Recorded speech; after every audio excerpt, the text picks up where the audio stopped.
It is beyond naive to suggest that the U.S. doesn't have its fingerprints all over ISIS. In fact, tell me this, why has ISIS never once, or al-Nusra Front or al-Qaeda, not once have they attacked Israel? In fact, ISIS militants are getting medical attention in the Golan Heights and in Israel itself. What does that tell you? There is absolute continuity, but the actual policy, just like the Project for a New American Century laid out very clearly, that a, quote, new Pearl Harbor would be necessary to achieve this goal of full spectrum dominance, you could never tell the American people, or the world for that matter, we're going to fight wars of aggression where we're going to have to invade and occupy, we're going to have to spend hundreds of billions, if not trillions of dollars to achieve the goal of full spectrum dominance, which is to control, absolute control over air, land, sea, and space and cyberspace. The American people never would have bought it, so you can't tell them that. You have to tell them a bunch of lies. Another thing that's really worthy of pointing out is the so-called Islamic State is anything but Islamic. And yes, there is a war on Islam.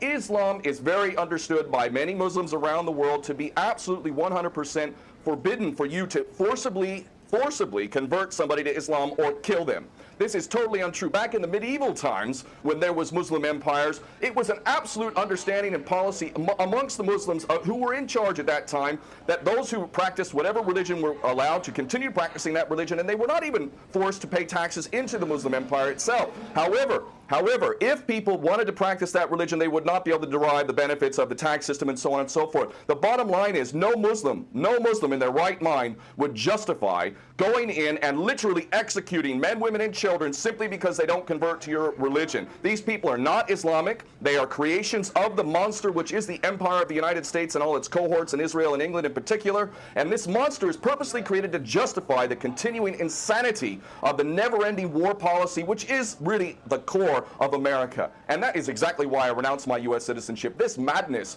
cannot be considered anything but the major threat to the world.